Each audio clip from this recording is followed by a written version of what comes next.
Hello everyone, my name is Elijah David, minister of the 12th hour Apostolic Sabbatarian Congregation Mount Zion at the 12th hour in the Liberty Hill, Texas. Today is July 1, 2013. It is the 23rd day of the 4th month, 2017. We will start our first service today with a song entitled, "We've a Story to Tell to the Nations." We've a story to tell to the nations, that shall turn their hearts to the right, a story of truth and mercy, a story of peace and light, a story of peace and light.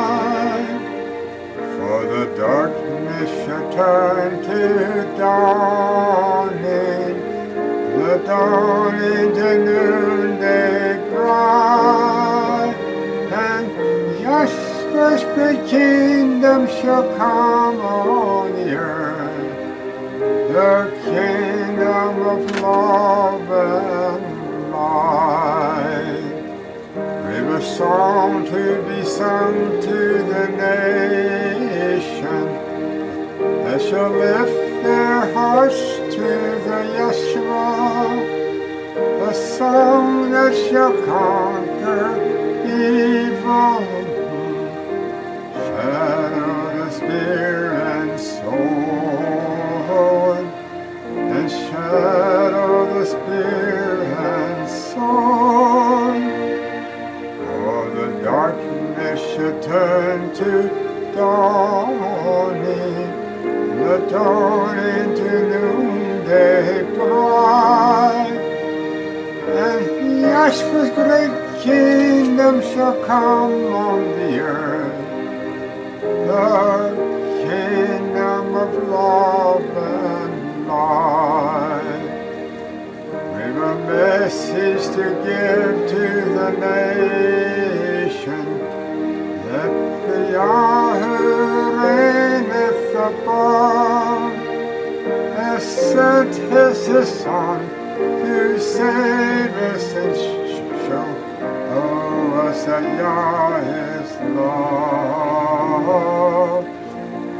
and show us that Yah is love. For the darkness shall turn to dawning, the dawn into noonday bright, and Yahshua's great kingdom shall come on earth, the kingdom of love and light. We've a Savior to show to the nations, who the path of sorrow hath trod, that all of the world's great people might come to the truth of Yah, might come to the truth of Yah. For the darkness shall turn to dawning, the dawn into noonday bright, and Yahshua's great kingdom shall come on the earth, the kingdom of love and light. Hello everyone. Once again, this is Elijah David. We're going to get started here again with part number 4 in the Great Paradox by the B.T. Harloff. And we're going to be dealing with the valley between these two brass mountains. You see all kinds of rainbow circles here, like you see a lot of numbers here. Okay. It says, the valley between the mountains, the truth had been solidly established that the early apostolic congregation is symbolized by one of the brass mountains, and that the congregation that closes the gospel work by the other. Then it follows as a logical sequence that the valley between, from which come the four chariots, must be symbolical of the period from the one church unto the other. The next symbolism then to be considered is the fourth chariot. This fourth chariot right here. And here's where he came out between 1844 and 1890. Now, B.T. Harlip has this here lead team, the Grizzle horses, coming out between 1890 and 1930. And no doubt he is depicting it as being the General Conference leadership. Okay. But I contend that both these teams of horses was connected together here at the beginning of 1844. Now, why do I say that? Because the prophecy says, and the fourth chariot had a double span of horses. It didn't say the fourth chariot had bay horse leadership, and then 50 years later or so, it picked up another team of horses that hooked up to it. If it had been that way, it had said so. So we have to conclude then that the bay horses started with the chariot, the Seventh-day Adventist Church, in 1844. And these Grizzle horses. Well, of course, you have to connect up the bay horses first, and then you have to connect these up second, one team at a time. And it could be that the second team was connected up between 1890 and 1930, because this team of horses represents the General Conference president and his vice president leadership of the Seventh-day Advent. And we know that they were thoroughly entrenched by 1890, and they caused the Adventists to reject the first message that was sent to them by Jones and Wagner, the message of righteousness by faith. We know that. Well, let's just say the bay horses started with the chariot, Seventh-day Adventists, a pure doctrine, pure leadership with inspiration. That's what bay means. It means a pure breed of horses. Grizzle horses means they've got confused doctrine. You can't identify really what the truth is with them, because they have nothing set in concrete as to what this is the truth. Okay. So let's say that that's what's happened. Let's say we had pure doctrine with Ellen G. White being the sole voice of inspiration from 1844 to 1890. And the General Conference was formed in 1863, but still they had to follow the guidelines of her teaching until they started writing their own books right here around 1890. And so they hired Uriah Smith to write that book, Daniel Revelation, which was nothing but full of false doctrine. And they had it ready by 1890 to defeat the book Great Controversy by Ellen G. White. So there you had it. You had the double leadership competing against each other. Uriah Smith with the book of Daniel Revelation, compilation of nothing but Jesuit views in it. That's all it was. Their interpretation, uninspired. Ellen G. White with the Great Controversy being rejected, the book. And she made a statement after 1890, she said, don't have to be in no hurry to get the Great Controversy out now because it's too late to accomplish what it was designed for. So, shows that inspiration quit then. The Great Controversy is the last great book written to keep the Adventists on track and keep them going straight. And since they rejected the Great Controversy book and accepted that false book of Daniel Revelation by Uriah Smith in its place, then they had no other way to do but fail. Okay, now, so the valley between the mountains. Started right here in 538 AD. And the valley between the mountains come to its end in 2003. Because this brass mountain represents the purified house, kingdom of Elohim.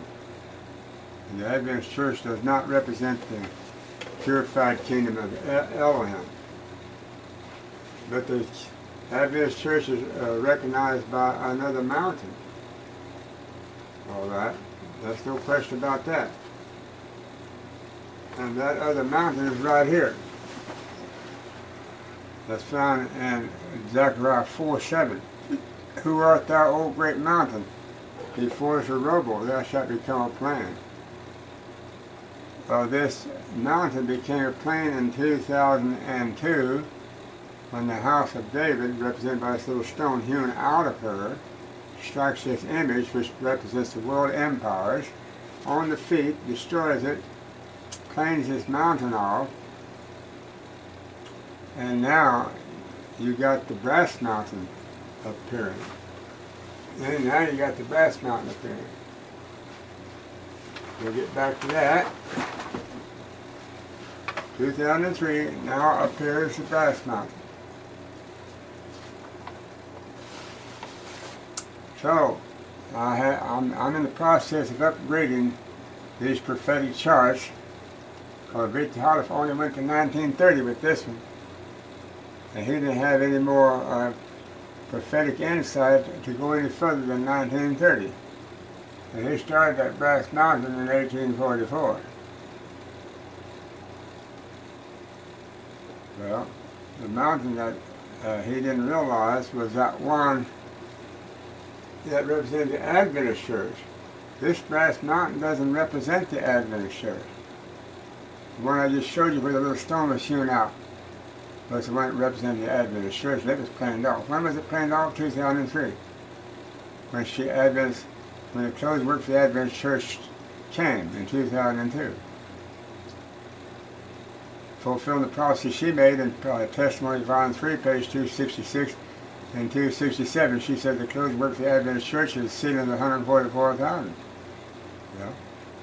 And it closed out the judgment for the dead and starts the judgment of the living. Well, we know the judgment of the living started 2002 at the Atonement 2002 at Gilead Center, third feeding pasture for the Advent.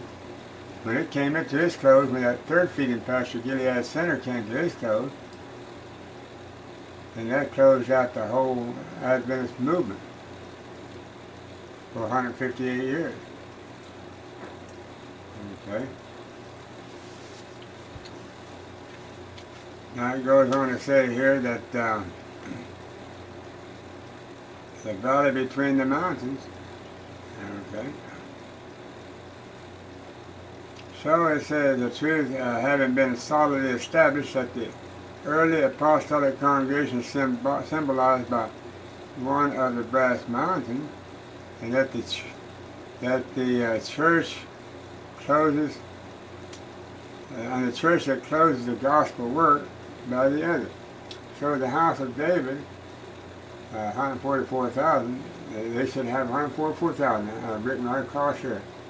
And we should have the mountain of the house of the Yahweh, house of David, written right here, and then we should have the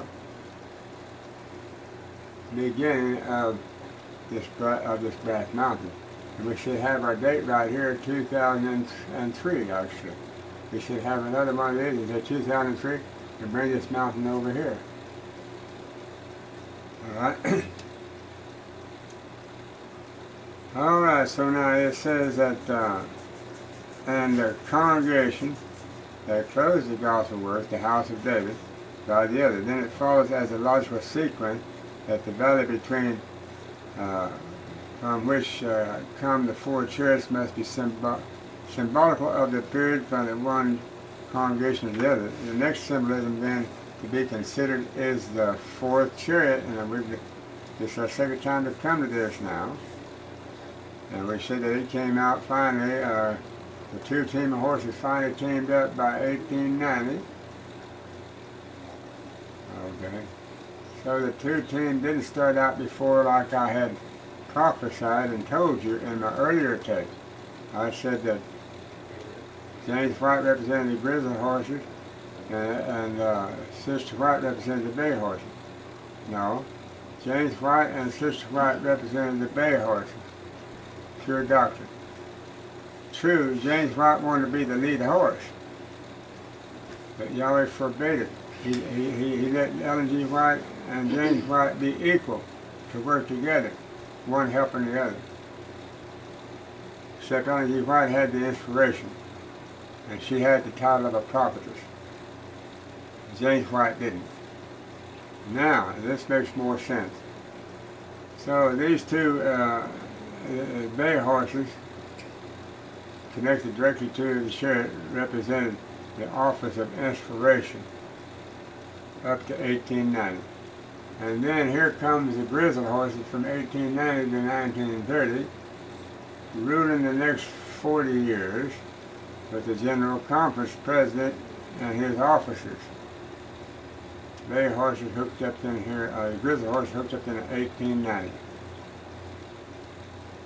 Because you see, the bay horses sought to go to and fro through the earth. And they did go to and fro through the earth. From 1844 to 1890, they went all over the earth. Well, they went to Europe, they went to Australia. Sister White went there, representing these bay horses. Then when these grizzly horses connected up in 1890, they curtailed the bay horses from going throughout the earth anymore. The bay horse then had to follow these grizzly horses.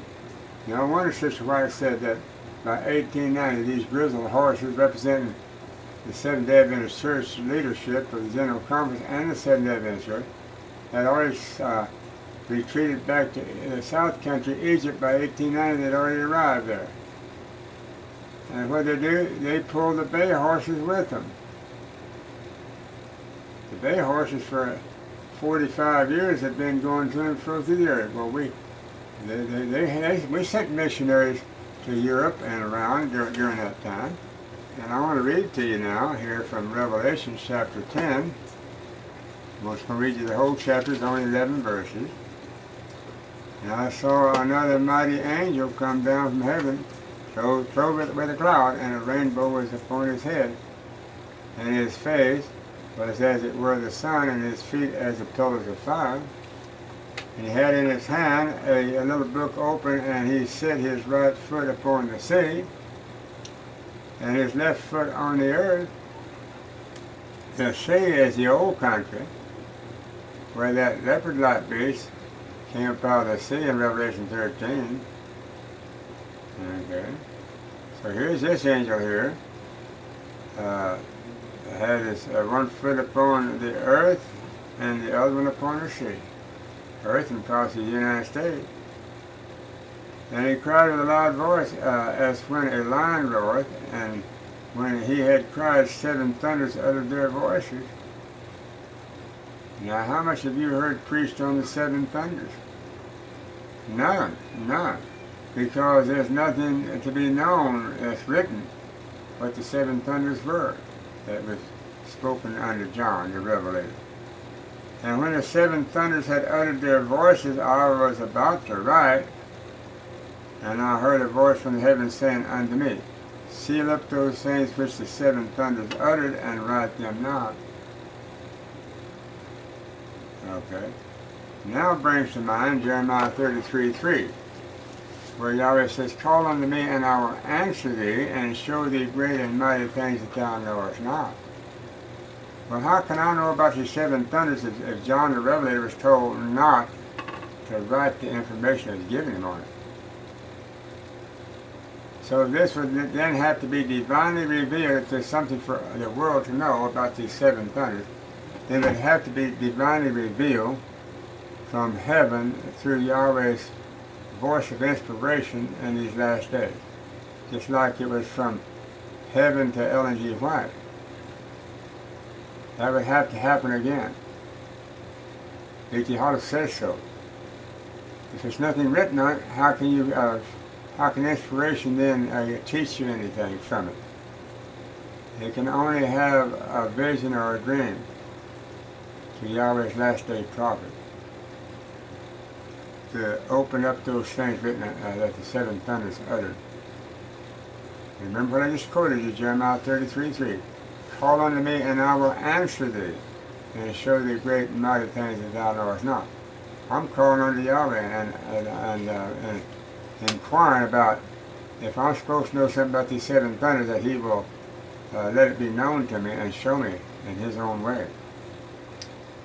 Okay, Revelation 10:4. And when the seven thunders had uttered their voices, I was about to write, and I heard a voice from heaven saying unto me, Seal up those things which the seven thunders uttered, and write them not. And the angel which I saw stand upon the sea and upon the earth lifted up his hand unto the heaven. Okay. And swear by him that liveth forever and ever, who created the heaven and the things that are therein, and the earth and the things that therein are, and the sea and the things which are therein, that there should be time no longer. But in the days of the voice of the seventh angel, when he shall begin to sound, the mystery of the Elohim should be finished, as he hath declared unto his servants the prophets. And the voice which I heard from the heavens spake unto me again, and said, Go and take the little book which is open in the hand of the angel which standeth upon the sea and upon the earth. And I went unto the angel and said unto him, Give me the little book. And he said unto me, Take it and eat it up, and it shall make thy belly bitter, but it shall be in thy mouth sweet as honey. Okay. This is the little book that William Miller ate. It turned to be bitter in 1844. It was sweet in 1833 when he ate the book on the 2300-day prophecy. He prophesied that the earth was going to, the world was going to come to an end in 1844, and that Yahshua is going to come to earth and set the world on fire and burn up all the earth and all its inhabitants and take his waiting saints to heaven by 1844. That was the little book that William Miller was commanded to eat. Okay. And I took the little book. This is William Miller now talking. The angel of the sixth candlestick, called at the end of the sixth hour, from 1833 to 1890. It had the 50,000 followers that followed him for 10 years. That came out of them fallen churches, come out of fallen Babylon at that time. It was a moral fall, but they were called to come out, and 50,000 responded. And I took the little book out of the angel's hand and ate it up, and it was in my mouth sweet as honey, and as soon as I had eaten it, my belly was bitter. And he said to me, Thou must prophesy again before many peoples and nations and tongues and kings. Now he said this message of the 2300-day prophecy that didn't turn out the way you had prophesied it, William Miller. It is going to turn out for your successors, the Seventh-day Adventists. And so they're going to prophesy again before many nations. All right.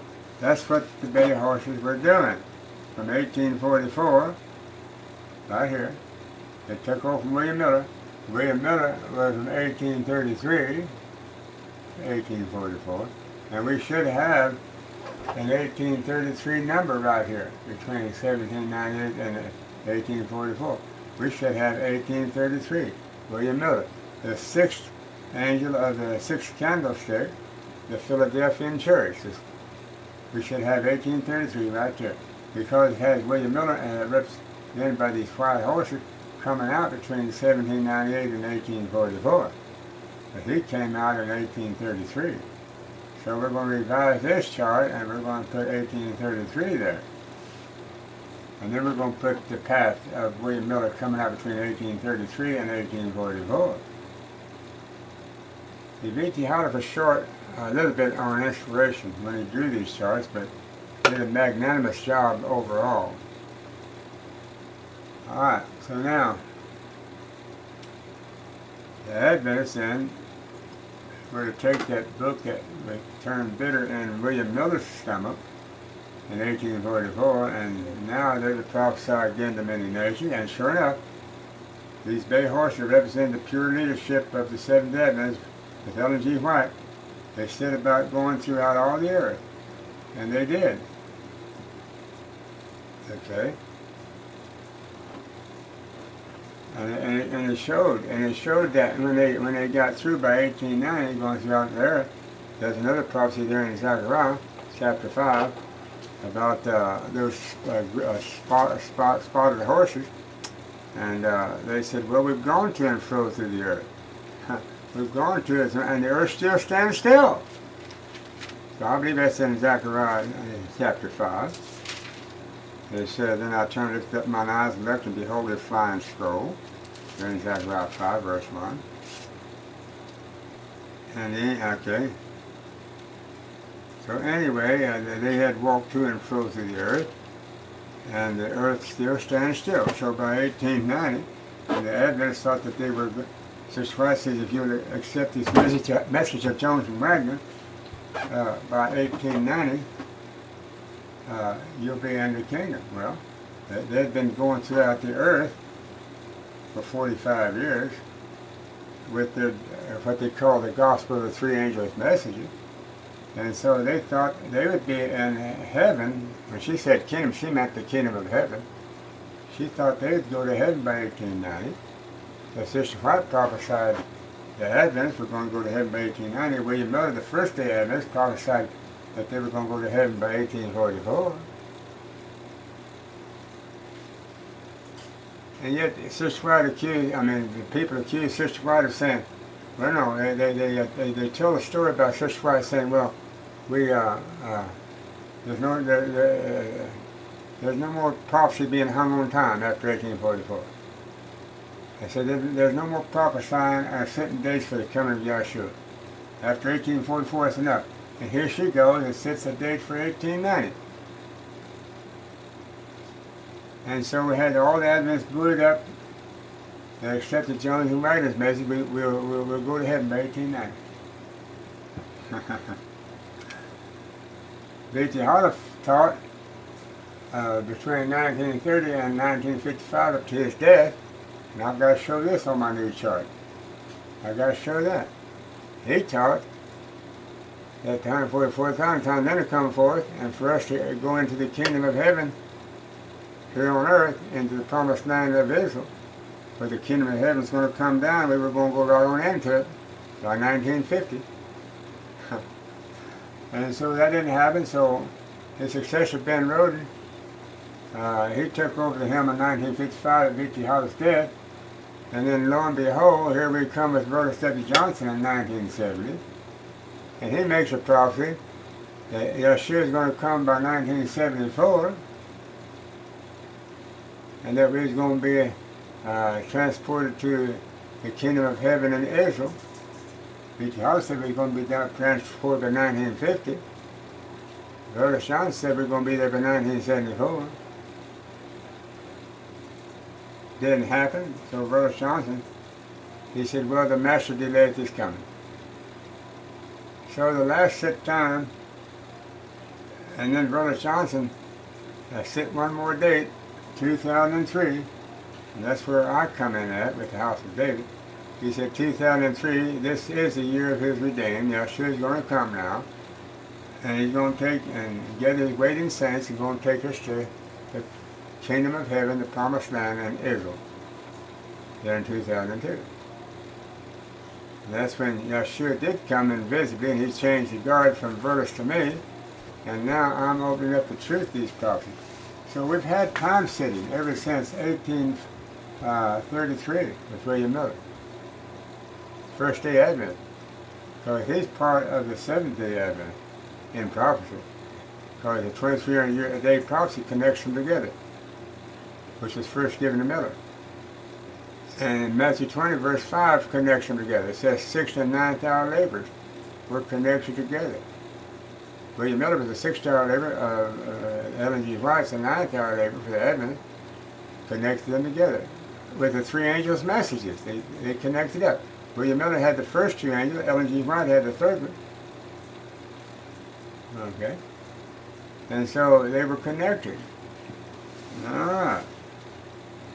So, there's a lot of truth to be understood about this unrolled scroll. I prayed unto Yahweh that prayer in Jeremiah 33:3.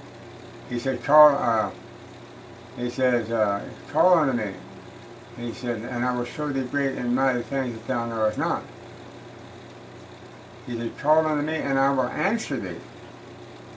And I'll show thee great and mighty things thou knowest not. I've been calling unto him to show me things that I need to know, that I hadn't known before, that the people in the world needs to know.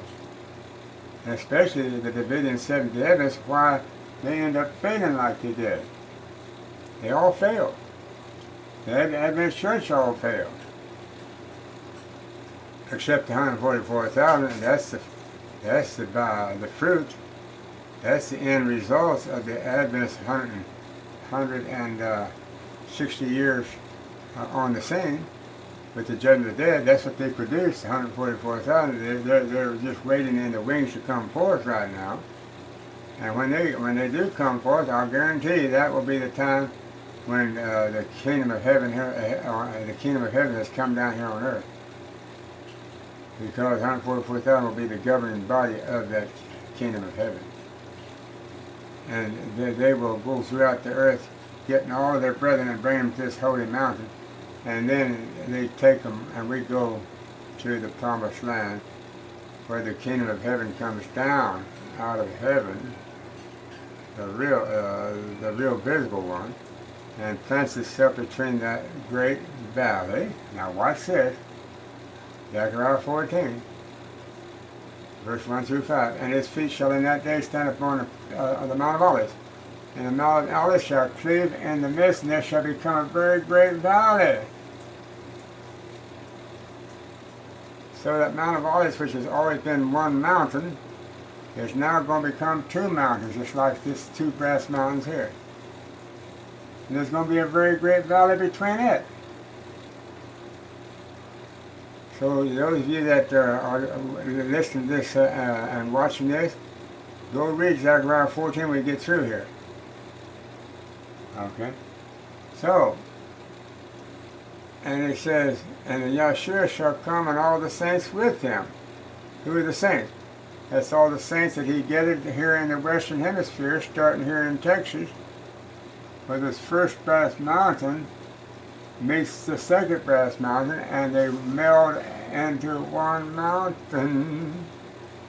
So actually this mountain here, that fills the whole earth, because we're going to have the saints that lived in the time of this brass mountain here 2,000 years ago going to be resurrected.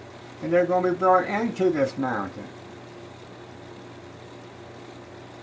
Make it one mountain. This is not the Adventist Church. This is the mountain of the house of Yahweh, which is established in the top of all the mountains of the Seventh-day Adventists and all the Sabbath-keeping mountains around the world. Notice I said Sabbath-keeping mountains. All those Sunday-keeping churches don't count. They've all been given to marshland, salt pits. They don't have any connection with this mountain of Israel. Only those, and like it says in Exodus 31:13, the Sabbaths. Verily my Sabbaths are a sign between me and you throughout your generations, that you may know that I'm the Yahweh that does sanctify you. He said, I gave the Sabbath as a sign between me and my people.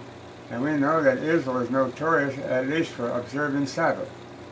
Whereas the rest of the Babylonian churches or Sunday keepers, identifying as contrary to Israel and her doctrine. Okay? So now, there you have it. Well, I guess we can go now and continue on. Well, let's read about the fourth chariot now, more than we had before. Says the prophet Zacharias, in that day shall there be upon the bells of the horses holiness unto the Yahweh. Zechariah 14:20. As symbols to illustrate various lessons, horses are quite prominently employed in the scriptures, being in every instant perfectly adapted unto the circumstance or situation. In this connection, they represent people. For the sounding of their bells is holiness upon unto the Yahweh. Whereas the spasmodic, fitful movements of some who claim to be Christians is well represented by the work of the strong but untrained horses when one pulls forward and another pulls backwards. Testimonies Message 489 and 490. Okay, so now we should take this chariot now and upgrade this chariot. We should show two phases of this chariot. We should show this chariot with the bay horses alone pulling it from 1844 to 1890. And we should show another chariot beside it where the lead team, the Grizzle, the General Conference leaders, then was brought forward and they connect themselves to these bay horses in 1890. We should show two chariots doing this. And I will do that. I will do that. Okay. Now it says that these symbolical horses, therefore, each portray a certain class of people in the connection with the Seventh-day Adventist Church. And owing unto the fact that each team is leading a chariot, they can denote only a class of the church leaders. Okay? The church consequently must in some way depict the church membership which the symbolical horses are leading. Moreover, unto Zacharias' question, what are these, my master? The angel answered and said, these are the four spirits of the heavens which go forth from standing before the Yahweh or the Yahshua of all the earth. Zechariah 6:4-5. Hence these symbolisms stand for heaven-born messages carried by the church on earth. And since the symbolism is self-defining, it answers the question, why chariot symbol of the church? Okay.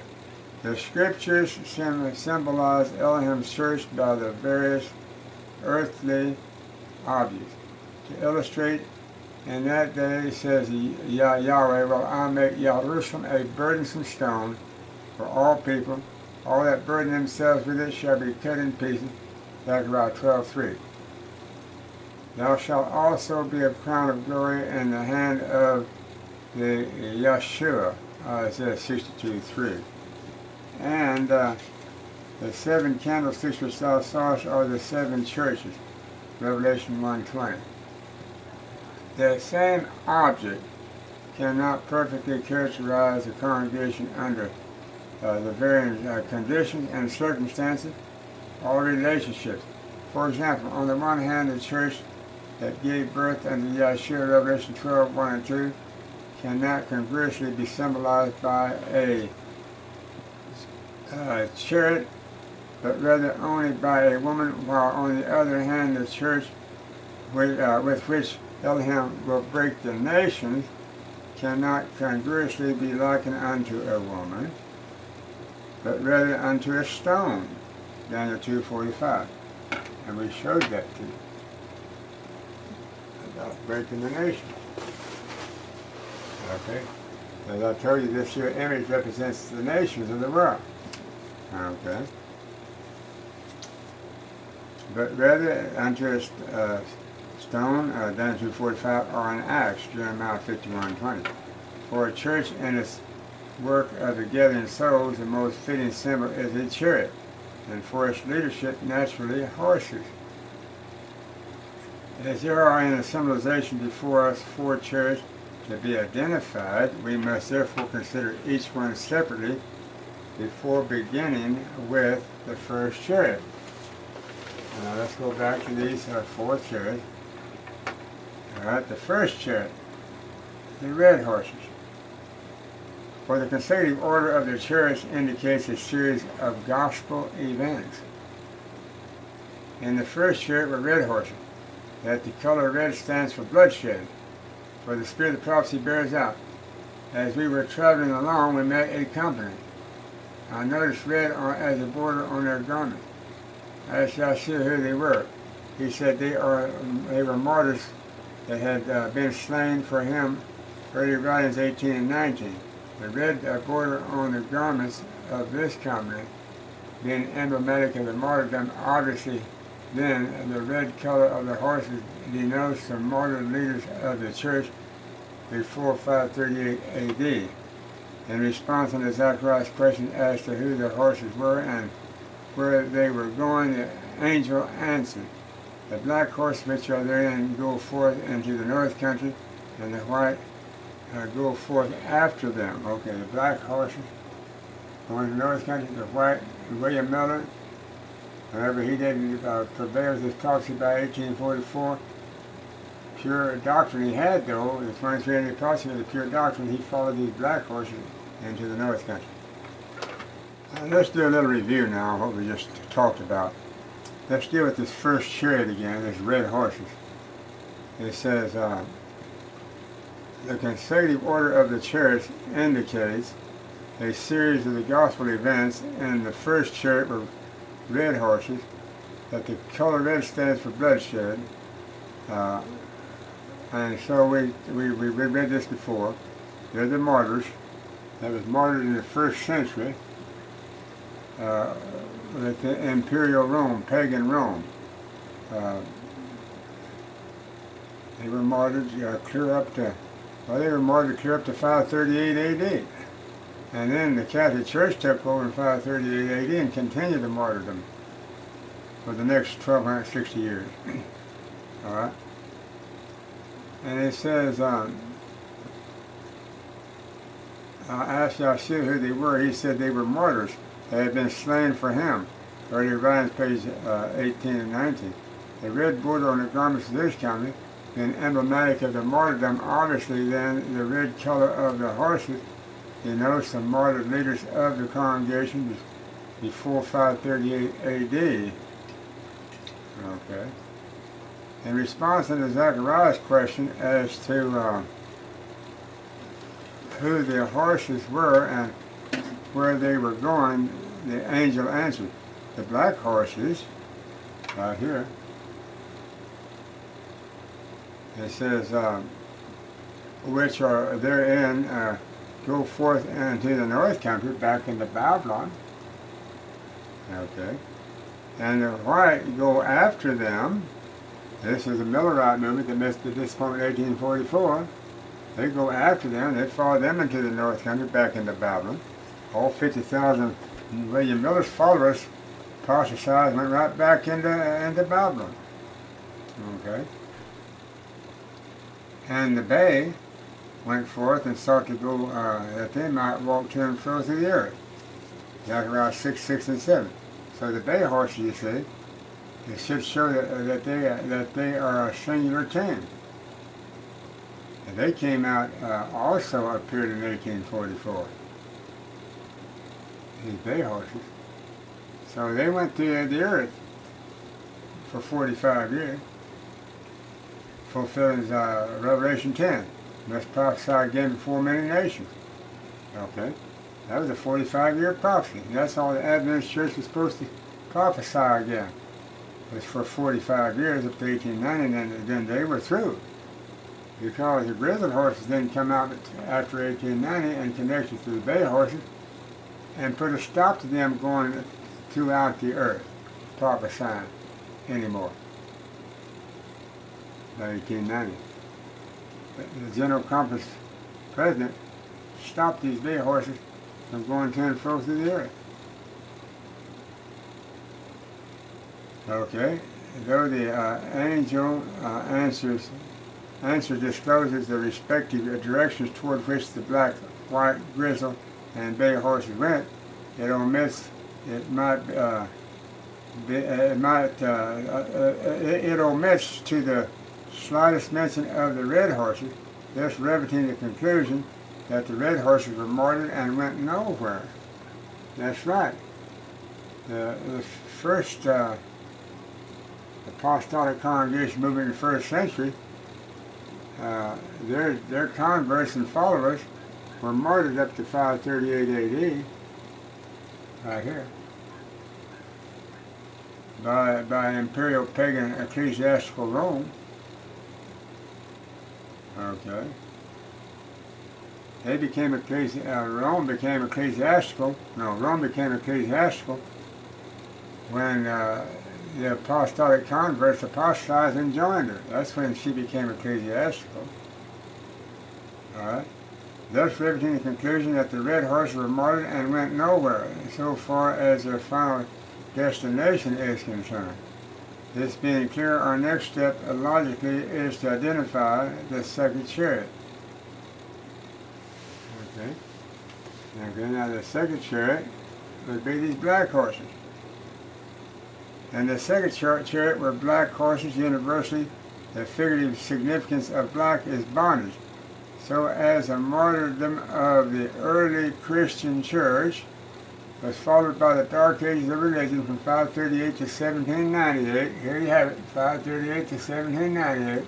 There's these black horses coming out between 538 and 1798. It is very evident that the chariot with the black horses represents the church and its leadership during this long prophetic period in the ecclesiastical Roman bondage. Now, how long has Rome been ecclesiastical? I mean, administrators? Ever since 476 AD. She became ecclesiastical. By 538 AD, she was well empowered by then with the change of her government from pagan Rome, Christian Rome, to Catholic ecclesiastical Rome, and then ecclesiastical Rome borrowed the name Christian from pagan Rome, her predecessor, and continued on with that and dropped the ecclesiastical. Ecclesiastical means that she was religious and civil power. Okay. Imperial means that she was a dictator, infidel. Okay. This fact is borne out by the angel's explanation of the horse's destination. For the black horse, he said, go forth into the north country, and the north country in the biblical term is for the ancient Babylon, as is quickly seen from the following scriptures. Saith Yahweh Elohim, I will bring Nebuchadnezzar, king of the Babylon, from the north. Ezekiel 26:7. Again, when the Jews were returning from Babylon to Jerusalem, Elohim spake through his people, as Zacharias said, Ho, ho, come forth and flee from the land of the north. Zechariah 2:6. So, the house of Judah, the house of David, when that 70-year captivity was up to Nebuchadnezzar in the north in Babylon, then only about 50,000 though broke loose and came and volunteered to come back to Israel under Nehemiah. Okay. And that was commissioned by Cyrus, had given the commission. That heathen king Cyrus that overthrew Belshazzar in the palace that night and freed up the children of Israel. So people don't realize that when Belshazzar was overthrown by King Cyrus, that was the end of the 70-year captivity for the children of Israel under Nebuchadnezzar. For the children of Judah, that 70-year captivity. Thus identifying Babylon as in the north country. But as we are dealing with the fulfillment of the prophecy in the New Testament era, the North Country in this connection must be antithetical Babylon, Christianized Rome. Okay, so the Adventist Church then, effectively, they have come out of Babylon too. And now they return back to Babylon themselves by joining the Catholic Church and letting the Catholic Church take over the General Conference leadership. These grizzled horses of the Adventists are represented by this leadership, which is straight out of Babylon. Okay, so all the Adventists are then are just Christianized, Romanized. That's all they are today. The tares, that is, 144,000 now, where Elnahan's people during the New Testament period have gone. All right, let's see that again. But as we are dealing with the fulfillment of the prophecy in the New Testament era, the North Country in this connection must be antithetical Babylon, Christianized Rome. And what makes for Christianized Rome today? The fact that the Jesuits infiltrated the Laodicean Church, the Adventists, and became these grizzled horse-head leaders of this church representing the Adventist Church, Laodicean Church. So, now, the Catholic Church is Christianized by capturing the Seventh-day Adventists, the Israelites, in our day. That's what Christianizes the papacy, and at the Vatican, in Italy, where Elnahan's people during the New Testament period have gone. Now, this clear-cut truth concerning the second chariot leads us unto the exposition of the third chariot. Here it is, right here. And there were in the third chariot white horses, since black is a significant of bondage and white being the opposite of the black, must denote a liberty. Accordingly, the white horses with their chariots must be symbolical of the church following her 1260-year period of Roman bondage. Said the angel unto the Zacharias, for the white go forth after the black horses. Okay, so here they're following their trail, tying right in with the black horses. To the North Country, back into Babylon. This is where William Miller took the 50,000 of his followers. He led them out of Babylon in 1833, William Miller did, right here, 1833. He led 50,000 out of Babylon, the moral Babylon had fallen, Revelation 14, 6 and 7, 8.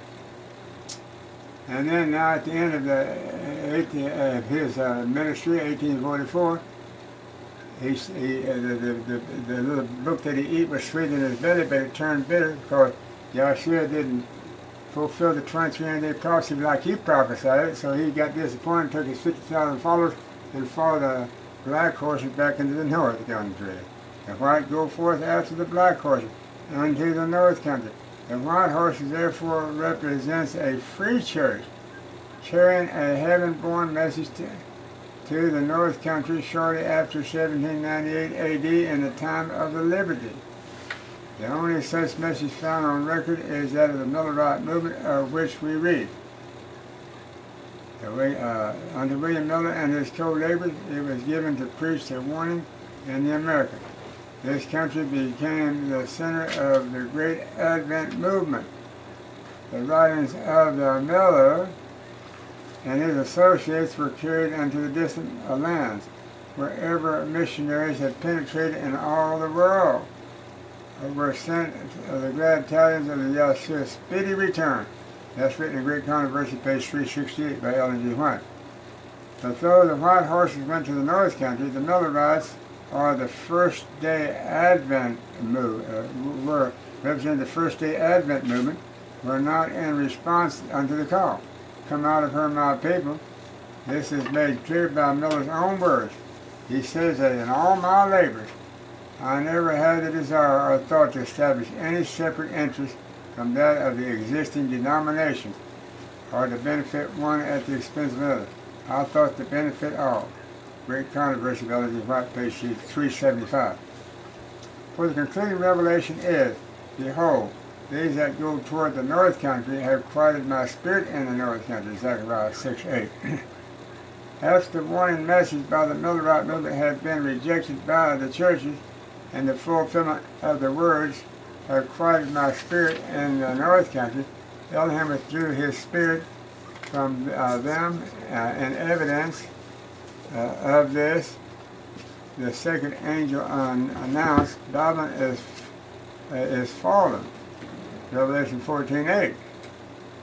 The foregoing chain of the facts surrounding the first three symbolical church shows that the series of the gospel events which they comprehended terminated with the Millerite movement in 1844 AD.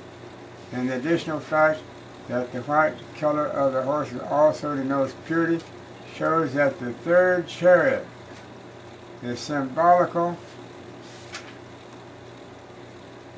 White horses is symbolical of the church, which of all the seven churches is the only one that is white without condemnation, the Philadelphian Church, Revelation 3:7. The word of Elohim is full of the meaning and the depth unfathomable, and its truth like the waves that ever break on the shoreline, laving the shore of the life with never-ceasing waves, one of which brings in the fact that the Millerite churches being named Philadelphia was not merely incidental, for the name meaning brotherly love as divinely designed, and will not in all their Christian era fit a church organization other than the Millerite, the only one that is not guilty of casting out its brethren for hearing a message from the Elohim or of restricting their religious freedom and investigating for themselves any purported truth. It alone therefore stands free from the guilt and condemnation underlying in the Yeshua's charge. Hear the word of the Yahweh, ye that tremble at his words, your brethren that hated you, that cast you out for my name's sake, said, let the Yahweh be glorified, but he shall appear unto your joy, and they shall be ashamed. Isaiah 66:5. These heaven condemned because all self-appointed judges entered not in themselves, and them that were entering in they entered. Luke 11:52. To repeat, the Millerite or the first Advent movement, or the first day Advent movement, being the only one that never cast out any of his brethren, is consequently the only church which can be represented by the white chariot, and the only one worthy of the name Philadelphia, brotherly love. Now we're at the close of our service, but now we're going to deal with the fourth chariot when we come back and start our new study. And that's this here, let us see a Seventh-day Adventist Church. This brings in our study this hour. Contact us at the 11th hour call, and that's number 11. Click on our audio archive. We will close this service now with a song. Let's see what we have it. Leaning on the Everlasting Arms. What a fellowship, what a joy divine, leaning on the everlasting arms. What a blessedness, what a peace is mine, leaning on the everlasting arms. Leaning, safe and secure from all alarm. Leaning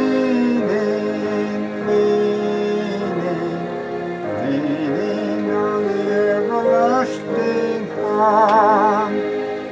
Oh, how sweet to walk in this pilgrim way, leaning on the everlasting arm. Oh, how bright the path grows from day to day, leaning on the everlasting arm.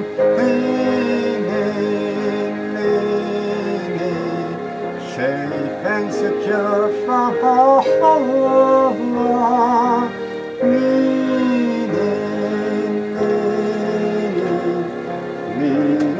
on the everlasting arm.